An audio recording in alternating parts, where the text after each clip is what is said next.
Halo semuanya, bertemu lagi dengan saya pada mata pelajaran Dasar-Dasar Kuliner. Kali ini kita akan melanjutkan materi mengenai dry heat cooking. Selanjutnya kita akan membahas metode memasak dry heat cooking. Metode dry heat cooking dibagi menjadi dua jenis, yaitu without fat dan with fat. Dry heat cooking without fat dalam proses pengantar panasnya menggunakan udara panas, logam panas, dan radiasi. Contohnya ada grilling, roasting, dan baking. Sedangkan pada metode dry heat cooking with fat, penghantar panasnya menggunakan bantuan lemak. Lemak yang dipakai dapat berupa minyak, margarin, atau butter. Contohnya pada teknik memasak deep frying, shallow frying, dan sauteing. Mari kita bahas mengenai metode dry heat cooking without fat terlebih dahulu. Pertama yang akan kita bahas yaitu grilling. Teknik grilling biasanya kita gunakan saat acara pesta barbecue. Makanan akan dimasak di atas panggangan kawat dengan panas yang berasal dari bawah. Panas ini berasal dari bara api ataupun kompor.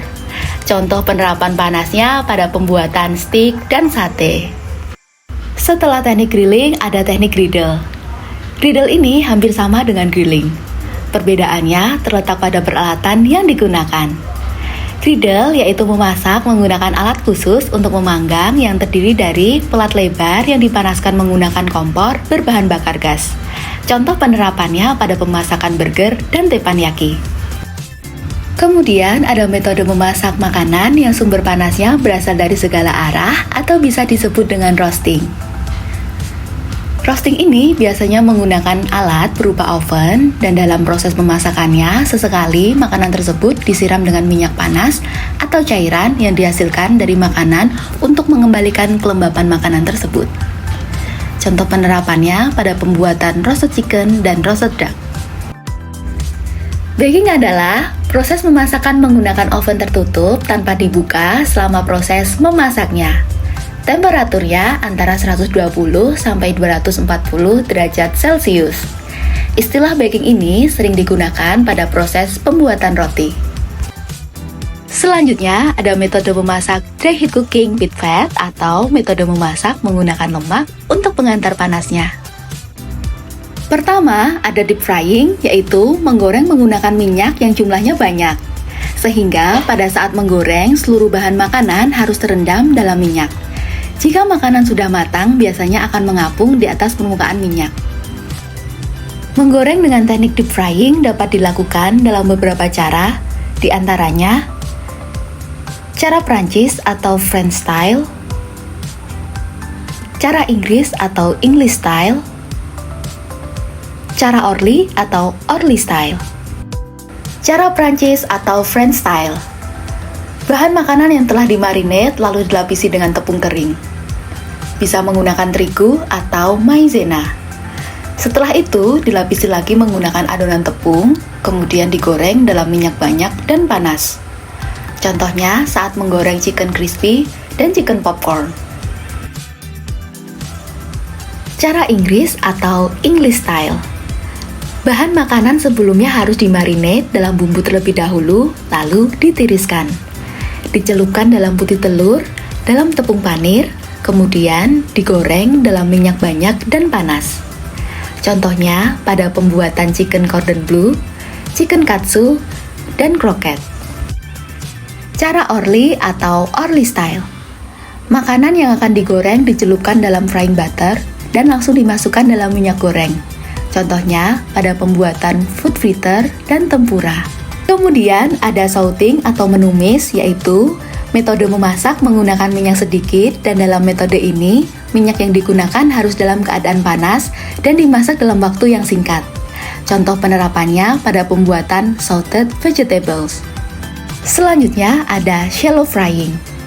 Shallow frying merupakan teknik menggoreng dengan minyak sedikit yang tingginya hanya sekitar 1/3 sampai setengah bahan makanan. Bahan makanan perlu dibolak-balik sehingga semua sisi matang merata. Teknik ini biasa digunakan untuk menggoreng ikan, telur, dan beberapa gorengan lainnya dengan api kecil hingga makanan matang merata. Teknik stir fry ini sekilas mirip dengan teknik sauteing. Umumnya, teknik stir fry ini menggunakan minyak yang lebih banyak daripada sauteing, namun tidak sampai terendam. Teknik ini banyak digunakan untuk memasak hidangan Cina dengan menggunakan wajan wok dan sering diaduk atau diguncang-guncangkan.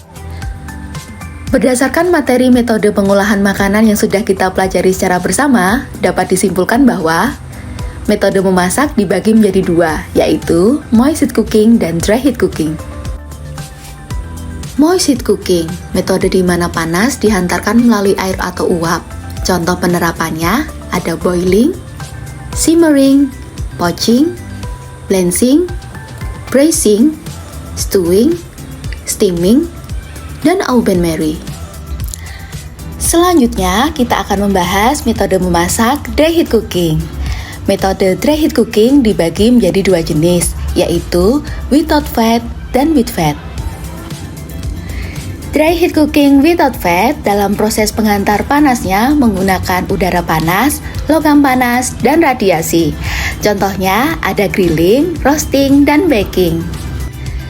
Sedangkan pada metode dry heat cooking with fat, penghantar panasnya menggunakan bantuan lemak. Lemak yang dipakai dapat berupa minyak, margarin, atau butter. Contohnya pada teknik memasak deep frying, shallow frying, dan sauteing.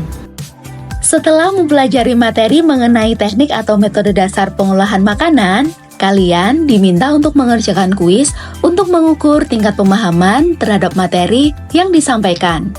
Kuis dapat diakses melalui link dan QR code berikut ini. Sekian pembelajaran hari ini. Semoga materi yang telah disampaikan dapat dimengerti dan menambah wawasan untuk kita semua. Sekian dari saya. Sampai jumpa di video selanjutnya.